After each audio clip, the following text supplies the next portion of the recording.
Nos vamos con el siguiente protagonista y estamos hablando de un abogado. Estamos hablando, y lo van a ver ustedes en pantalla, se llama Gabriel Gutiérrez Bustamante, es la defensa de David Bross.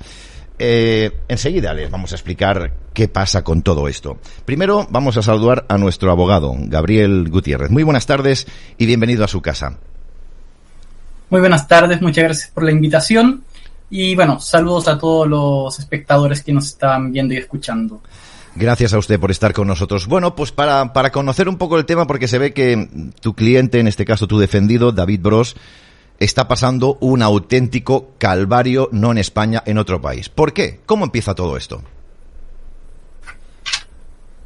Bueno, es la mejor pregunta para comenzar. Mi cliente, David Bross San Martín, está cumpliendo en este momento condena, está privado de libertad aquí en Chile, una condena de 13 años de cárcel que le fue impuesta, y el caso, si lo explicase en detalle, me demoraría mucho rato. Entiendo que es un tiempo limitado, así que trataré de ser lo más breve posible. Uh-huh. Básicamente, David, un ciudadano español y chileno, tiene doble nacionalidad, tenía una pareja, ya esta pareja tenía una hija.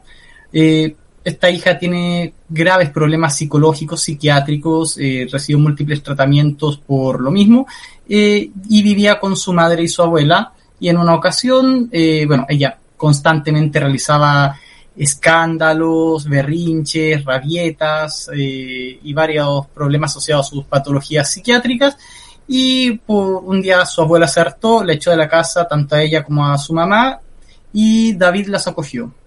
Bien. En este proceso, David, conociendo y sabiendo estos problemas psicológicos, David estudiaba psicología, la madre de la menor también estudiaba psicología en sus momentos, decidieron llevarla a distintos especialistas, 5 especialistas en total, entre psiquiatras y psicólogos, algunos muy destacados, los más destacados en su ciudad de Antofagasta en ese momento, en el norte de Chile. Uh-huh. Y bueno, básicamente, en base a estos tratamientos que le dieron, y debido a ciertos comportamientos autodestructivos que tenía esta menor, el psiquiatra a cargo le recomendó primero un control de alimentación y segundo una limitación muy estricta de sus redes sociales. Vale. ¿Ya? Ella no podía utilizar redes sociales porque tenía ciertos perjuicios en ella, y esto fue una medida secundaria. La medida principal que se le recomendó era la internación en un hospital psiquiátrico. Vale. Pero como no tenía los recursos para poder hacerlo, la madre renunció a su trabajo para quedarse las 24 horas del día con ella y poder ver el cumplimiento de este tratamiento. Uh-huh. Un día esta niña tuvo un arrebato, le fracturó la mano a su madre con un portazo, y por lo mismo, mientras se recuperaba, para evitar tensiones, llevaron a la menor a la casa de la abuela por algunos días, y allí algunos parientes, tíos de la menor, hermanos de la pareja de David, le informaron que ella no estaba cumpliendo estos tratamientos, que la veían a las 3, 4 de la mañana conectada en Facebook, en distintas redes sociales. Uh-huh. Entonces le pidieron a la abuela que volviese con ellos porque era importante cumplir este tratamiento. La abuela básicamente le dijo que no se las iba a entregar porque ellos la limitaban mucho, y que le dijeron que iban a ir a buscarla al día siguiente al colegio. La abuela le dijo que no hicieran eso porque si no se iban a arrepentir toda su vida. Vaya amenaza, ¿no? Una amenaza clara y directa. Cuento corto, al día siguiente fueron a buscarla al colegio, se encontraron que estaba el padre biológico de la menor, ya una persona que tenía una amplia y larga trayectoria de abuso hacia mujeres, abuso hacia la madre de la menor. Incluso la madre de la menor fue una de las primeras personas que se atendió en ciertos programas de prevención de violencia del Servicio Nacional para la Mujer aquí en Chile. Pero cuando fueron a buscarla, esta persona se puso violenta frente a los inspectores del colegio, la ahorcó, la tiró contra una muralla. Por eso trataron de ver cómo solucionar esto los funcionarios de la escuela, y el mismo David llamó a la policía para que viniesen a mediar, a proteger a la madre. Claro. ¿Ya? Cuando llega la policía, ellos dicen que la vienen a buscar porque tiene que cumplir este tratamiento, que la madre tenía la custodia legal de la menor, y cuando Carabineros, que es la policía en Chile, la fue a buscar, ella dijo que no se iba a ir con ellos porque David la había intentado besar. Entonces, finalmente, a quien se llevaron detenido fue a David, y no al padre biológico, que fue quien ahorcó en presencia de testigos a la madre. Y desde ese momento comenzó el calvario. Claro. Lo acusaron de violación, de abuso sexual, y bueno, se inició un proceso. Se hicieron los exámenes periciales biológicos correspondientes, los cuales arrojaron que no había ningún tipo de carácter de lesión, que Imen se encontraba indemne, que no habían lesiones de ninguna clase por la zona anal, etcétera, y se hizo el proceso. Lamentablemente este proceso, y esto debido a algunas peculiaridades del sistema legal chileno. Lo primero es que en Chile hay una audiencia previa al juicio, en el cual uno debe ofrecer la prueba, claro, ya que se va a incorporar en juicio. Lamentablemente, por disposición legal, no se puede, si es que a uno le rechaza alguna prueba del tribunal, no puede volver a ofrecerla, y tampoco puede apelar contra este rechazo, a diferencia de la Fiscalía, que la Fiscalía sí puede apelar contra un rechazo de prueba. Entonces, como no pudo apelar, no pudo presentarse, llegó con prueba muy escasa. Y pese a que David y su abogada de ese momento habían acompañado todos los certificados psiquiátricos, psicológicos y muchos antecedentes a la fiscalía y que tiene un deber constitucional de imparcialidad, es decir, de ver tanto las pruebas que lo inculpan como las que lo exculpan, presentó solo las pruebas que eventualmente lo podrían inculpar. Y no se presentó ninguna de las pruebas que podían exculparlo. Finalmente, el juicio se trató sobre violación y abuso sexual a menor de 14 años. ¿Cómo? Perdón. El juicio, sí. El juicio al final... El juicio, sí. Al final se trataba de abuso sexual y violación a persona menor de 14 años. Joder, como decimos aquí en España. Joder. Exacto. Madre mía. Entonces, lamentablemente, la prueba que se admitió para este juicio era aquella prueba que daba a entender que, porque la menor dijo que todos los supuestos abusos y supuestas violaciones se habían realizado en un domicilio determinado.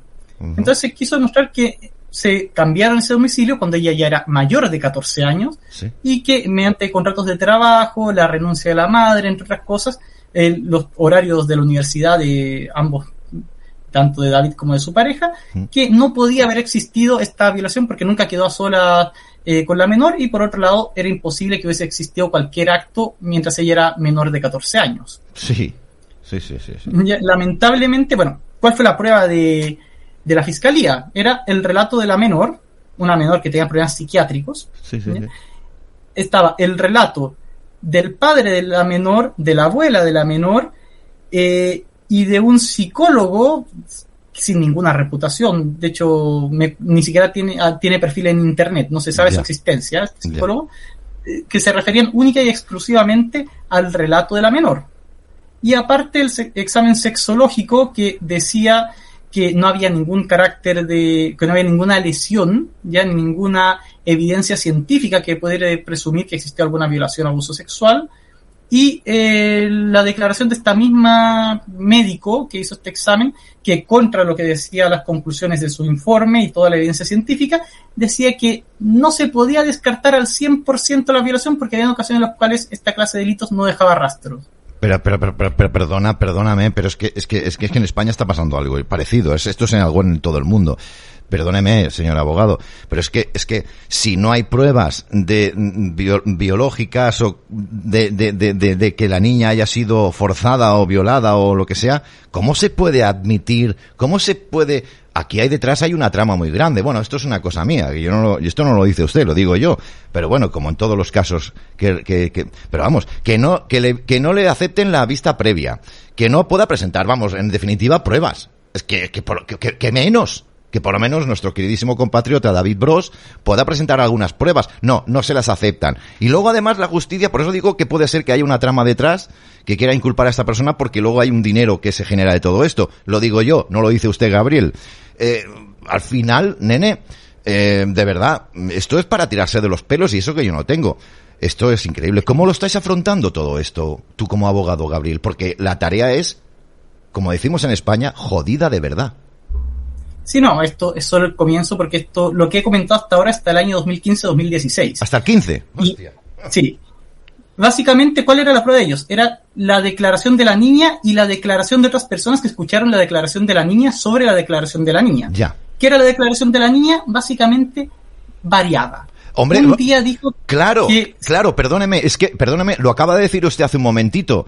Es que la niña necesitaba terapias y necesitaba medicina mental para ella. Y lo tienen en cuenta. No entiendo nada. Sí, que lamentablemente el tribunal no permitió que se tenga en cuenta ese elemento de las enfermedades psicológicas y psiquiátricas de la menor. Claro. Pero bueno, esto es grave. Y lo peor es que el relato de la menor ni siquiera tenía credibilidad, porque al principio ella, que era lo que decía, este hombre, David, me violó todas las semanas por la vía anal durante 2 años. Por un examen aritmético estamos hablando de cerca de 100 violaciones o más. Cuando fue interrogada del motivo por el cual, pese a que le habían violado supuestamente en 100 ocasiones, no había ninguna lesión, ella dijo, no, es que no fueron 100, fueron cerca de 3 veces. Entonces, pasó de un instante a otro su relato de 100 violaciones o más de 100 violaciones a tan solo 3. Eso es absolutamente inverosímil y pese a eso fue condenado. Pese a eso fue condenado, querido Gabriel, sí, abogado. En ese primer momento fue condenado a 12 años. Allí en ese momento David, su familia, lograron vender prácticamente todos sus bienes para encargar la representación de un abogado de los más destacados del país, que lograron anular este juicio. ¿Por qué? Señor abogado, sí. Me disculpa un momentito, tenemos noticia de última hora, 8:48, nos acaban de comunicar que un marroquí en España ha realizado un ataque supuestamente terrorista en Algeciras, en 2 iglesias, un muerto de momento, 3 heridos y uno está muy grave. Nos lo comentan ahora mismo, nos ha llegado esta información, perdone que le haya interrumpido Gabriel, en España, noticia, un marroquí ha realizado un ataque terrorista en Algeciras, repetimos, en 2 iglesias ha habido de momento un muerto, 3 heridos y uno está grave. Madre mía de mi vida, de mi corazón, ¿cómo está el mundo? Perdóneme, señor abogado, perdóneme, adelante, continúe. Yo ya estoy desestabilizado ya. Sí, no, primero, obviamente mis condolencias a las víctimas de tan deleznable acontecimiento. Gracias. Y bueno, esperar que esto pueda encontrarse al responsable y ser llevado ante la justicia. Gracias, abogado, gracias. Retomando, sí, este juicio se anuló y lamentablemente allí este abogado que era reputado, pues le hizo notar cuáles eran las posibilidades que tenía y se le informó una aberración que en el derecho chileno, sí, que es el artículo 387 del Código Procesal Penal. ¿Qué es lo que dice este artículo? Básicamente que cuando una persona ha sido condenada y se anuló el juicio se anula en Chile por violaciones graves al debido proceso, como fue en este caso, sí, se hace un nuevo juicio y en este nuevo juicio, sin importar la cantidad de violaciones al debido proceso, no se puede anular este juicio.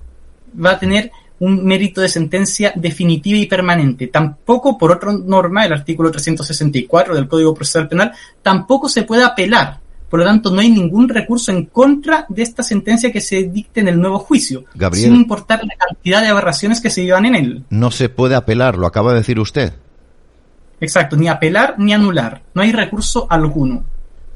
Y esto es contrario a derecho internacional, el artículo 8, número 2, letra H de la Comisión Americana de Derechos Humanos y el artículo 14, número 5 del Pacto Internacional de Derechos Civiles y Políticos. Ambos declaran que la persona condenada por un delito tiene el derecho a que un superior jerárquico revise el fallo y la pena. Entonces, en este caso, el Estado de Chile ha violado derechos fundamentales de mi representado, incluidos en tratados internacionales. Bueno, ¿qué fue lo que sucedió? Mi representado, David, al momento de conocer estos hechos, tomó una decisión que puede verse errada, pero en su momento es completamente comprensible. Quiso huir del país a buscar asilo político a España y posteriormente a Suecia. En España, lamentablemente, lo detuvieron por orden de las autoridades chilenas. Estuvo 40 días privado de libertad en Móstoles y lamentablemente allí fue agredido sexualmente por un grupo de personas. Inició las acciones legales para que se persiga a los responsables de esta violación y el Reino de España, y por medio del Consejo de Ministros, que fue la entidad que decidió al final este asunto, decidió extraditarlo a Chile. ¿Me permite? Sin hacerse responsables. ¿Me permite? ¿Me está diciendo que en la estancia de 40 días aquí en España lo violaron? Exactamente. No, claro que le creo, señor abogado. Faltaría más, mis respetos. Pero es que esto es una película. No puede Efectivamente, esperamos que pueda tener final feliz, pero de momento es una tragedia lo que ha vivido David. Por favor, continúe, por favor. Sí, bueno, lo fue violado por un grupo de personas, inició las acciones penales y el Reino de España, en vez de hacerse cargo primero de esta investigación para determinar a los responsables de un delito real de violación, para lavarse las manos decidió extraditarlo a Chile. Ya entonces, no solo se dejó libre a un grupo de reales y verdaderos violadores y una real víctima, sino que para limpiarse las manos y no responder, siendo que el Reino de España tiene un deber de custodia y protección respecto a las personas que están bajo su custodia, decidió lavarse las manos y para que se olvide este delito, siendo que David tenía todo el derecho a que primero se persigan las responsabilidades correspondientes en España y luego venir a cumplir su juicio aquí en Chile. David, ante esta noticia, fue a buscar asilo político a Suecia, donde fue él voluntariamente se entregó a las autoridades, informó la condena, la anulación de la condena, el proceso que vivía en Chile, y por eso pidió asilo político, fue rechazado, estuvo varios meses en prisión y vino a Chile. Y si de momento lo que se ha contado parece grave, aquí es cuando comienzan la gravedad más grande en estos hechos. No me diga. Sí, en primer lugar, tuvo que ser juzgado por 3 juezas, ya 3 juezas mujeres, siendo que la característica del delito se entiende que lo ideal habría sido una composición más justa o más equilibrada, y al iniciar el proceso, aquí en Chile siempre los juicios parten con la teoría del caso. Cada parte, ya sea fiscal, defensa, querellante, va a exponer un resumen de qué es lo que quiere probar en el juicio para poder demostrar su pretensión. En este caso nosotros no teníamos prueba de ninguna clase. Bien. Y pese a no tener prueba más que la que se había presentado previamente, más encima se había muerto uno de los 2 testigos que teníamos, en el intertanto no podíamos reemplazarlo ni reemplazarlo con nueva prueba. Se dijo que lo que se quería demostrar era que esta menor tenía problemas de carácter psicológico, psiquiátricos, que estaba buscando evadir los controles que tenía por estas restricciones médicas y psiquiátricas que se le habían impuesto, y además que el padre biológico de la menor y la abuela de la menor tenían problemas personales graves debido a una dinámica familiar disfuncional. Vaya. Pese a eso, no se permitió realizar preguntas y contrainterrogatorio a los testigos, que eso es un derecho fundamental de toda defensa, tanto por ley chilena como por tratados internacionales. Entonces, por ejemplo, cosas tan básicas como consultarle el nombre completo a la abuela de la menor no lo permitieron. Madre consultarle al padre de la menor si tenía condenas o antecedentes penales no lo permitieron. Hacer cualquier pregunta respecto a la dinámica familiar no la permitieron. Entonces, no solo no se podía presentar pruebas, sino que tampoco se permitió defenderse de la prueba contraria. Dentro de otras aberraciones, en la declaración de la médico, ella dijo efectivamente que los informes médicos no podían decir que había existido violación, ¿ya? Y pese a eso se lo termina condenando. Por ejemplo, hay otras aberraciones graves que hay, sin importar la cantidad de contradicciones en los relatos que hubo, tanto temporales, un policía que declaró en favor de la fiscalía para decir cuáles eran las investigaciones que había hecho. Dijo este policía que había ido al domicilio donde habían ocurrido los hechos porque en la denuncia se mencionaba que se había forzado una manilla, que era muy importante ver si esta manilla se podía forzar, una manija de la puerta, sí, creo que se dice. Sí. Tenía que ver si las condiciones del inmueble eran lo que relataba la menor.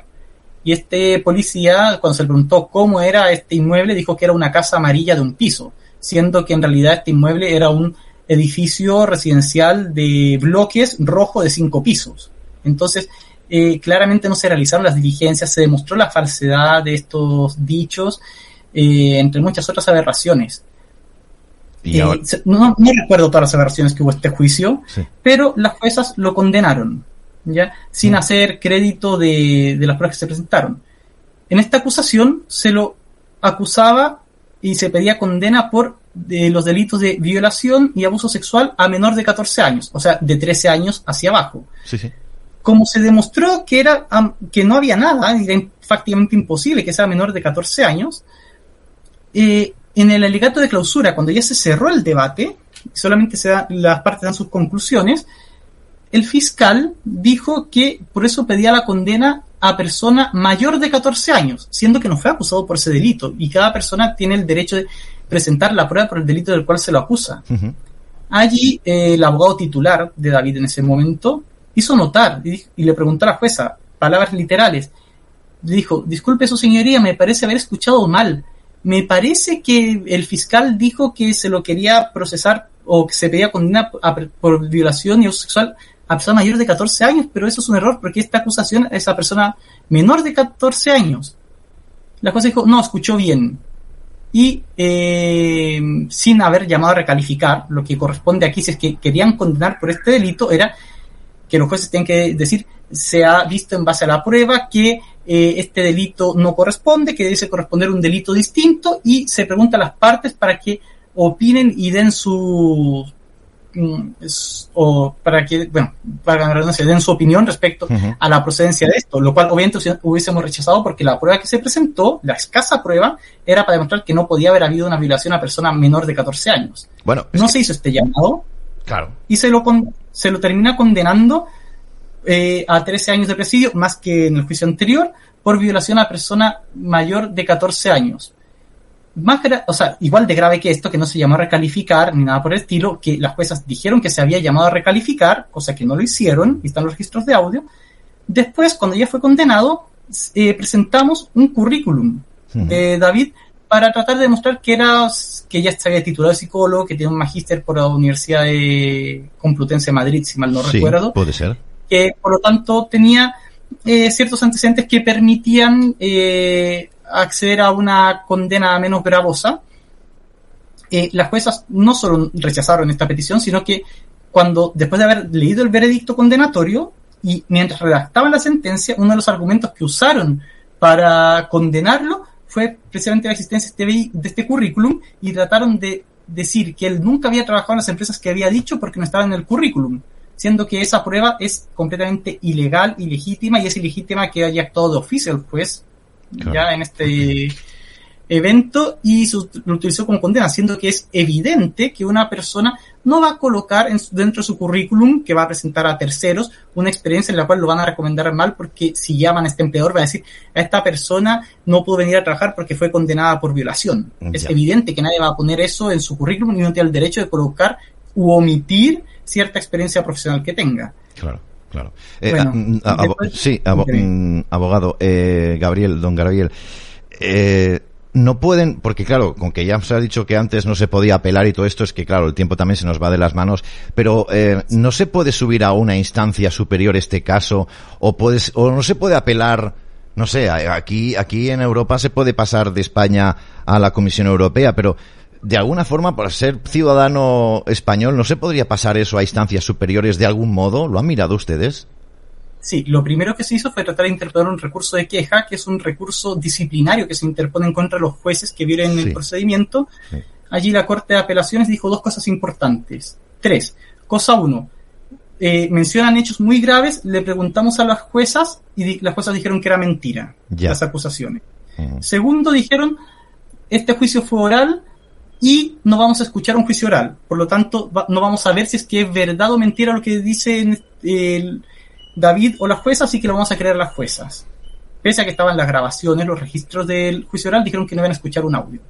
Y tercero, dijeron: es evidente que la falta legal de la posibilidad de apelar este juicio viola sus derechos fundamentales, pero esto excede nuestra competencia y si quieren alegarlo van a tener que ver recursos internacionales.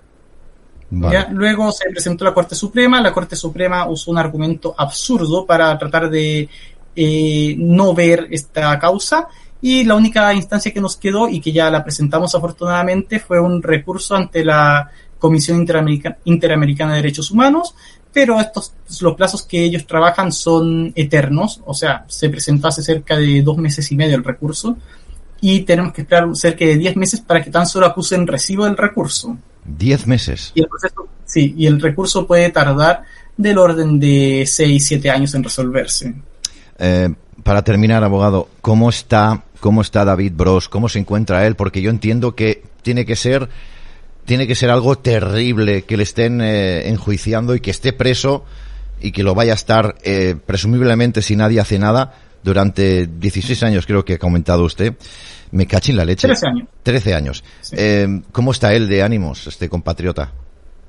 Bueno, está bastante mal de ánimo por toda la injusticia que ha vivido, pero dentro de eso, estas instancias, la oportunidad de que nos hayan invitado a poder exponer su caso, le da cierta esperanza de que eventualmente se pueda hacer algo para reparar esta injusticia, pero obviamente está devastado. Claro. Como no puede ser de otra forma. Claro. Yo quiero que sirva este momento para mandarle a la familia de David Bros y al propio David Bros muchos ánimos.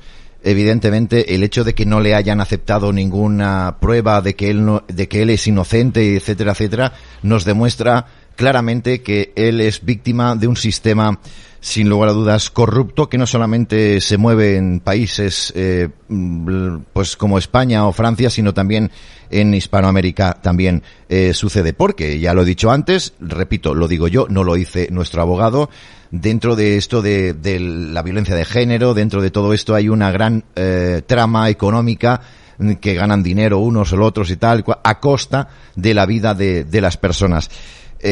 No me extraña, abogado, de verdad no me extraña que los hombres cada vez tengamos más miedo de conocer a las mujeres. No me extraña con lo que están creando. Pero este no es el tema. El tema es que tenemos a David Bros, que ha sido víctima reiteradamente del sistema o de los sistemas, porque aquí en España, ojo, cuidado, que Gabriel, el abogado, lo ha dicho, aquí en España vino a exiliarse, digámoslo así, para que ustedes lo entiendan, y aquí en España se lavó las manos, vete para allí, a un compatriota, cuidado, que no estamos hablando de un marroquí, ni estamos hablando de un chino, ni estamos... No, esos los hubieran cogido, eso ya te lo digo yo, pero un español que viene aquí a decir, oye, cuidado, Reino de España, ayudarme porque en otro país me han señalado con el dedo y me quieren meter 13 años de cárcel.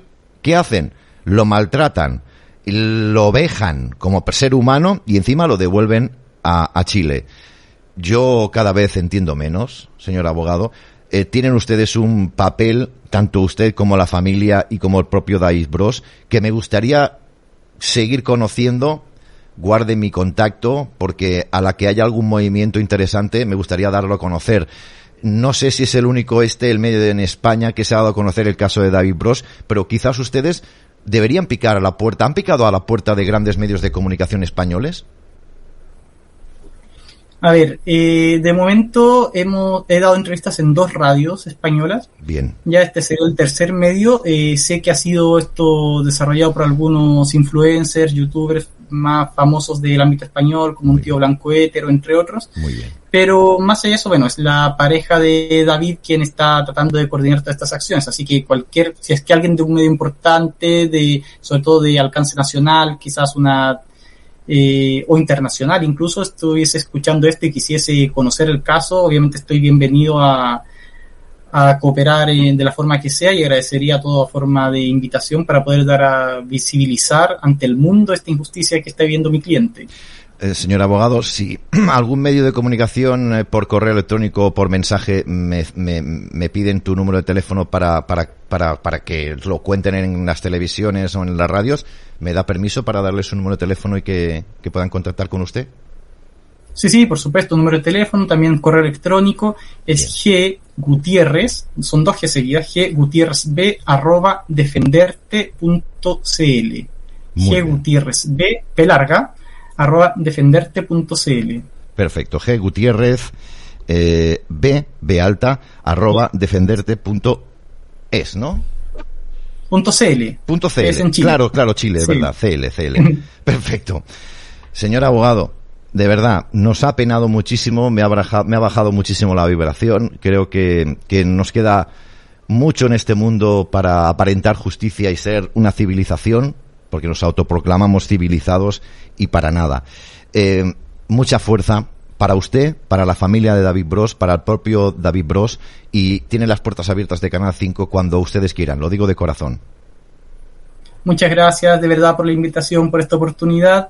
Lo agradezco tanto yo y sé que también David lo agradece y su familia. Así que bueno, muchas gracias, espero que puedan seguir continuando con esta noble obra de visibilizar y ayudar en estos temas que quizás nadie quiere tocar.